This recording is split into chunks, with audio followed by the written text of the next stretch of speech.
রবিবার IPL champion হয়েছে Kolkata night Riders, কিন্তু সেলিব্রেশন কবে হবে?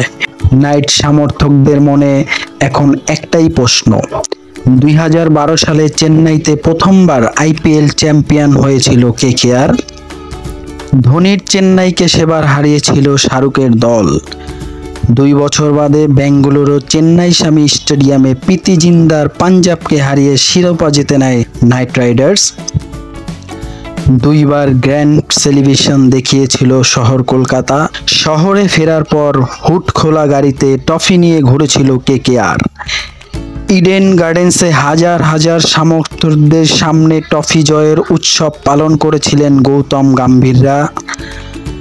রাজ্যের মুখ্যমন্ত্রী মমতা বন্দ্যোপাধ্যায় সেবার বলেছিলেন, পরের বার কেকেআর জিতলে ব্রিগেড সেলিব্রেশন হবে।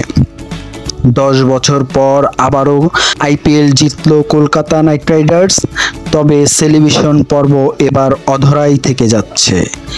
রবিবার ট্রফি জেতার পর সোমবার ট্রফি নিয়ে শহরে আসার কথা ছিল কেকেআরের, কিন্তু ঘূর্ণিঝড় রোমালের তাণ্ডবে অধিকাংশ বিমানই বাতিল হয়ে যায়, তাই আগেভাগে শহরে ফেরার পরিকল্পনা পিছিয়ে যায়। কিন্তু ঘূর্ণিঝড় মেটার পর শহরে ট্রফি নিয়ে সেলিব্রেশন হতেই পারত, কিন্তু বাধা আসে নাইট রাইডার্স শিবিরে, কারণ নির্বাচনের কারণে এবছর আর ট্রফি নিয়ে উৎসব পালন করতে পারবে না কেকেআর। আর তাতেই কেকেআরের সেলিব্রেশন পর্ব এবছর তুলেই রাখতে হচ্ছে, যে খবরে অবশ্যই মন ভাঙবে নাইট রাইডার্স সমর্থকদের।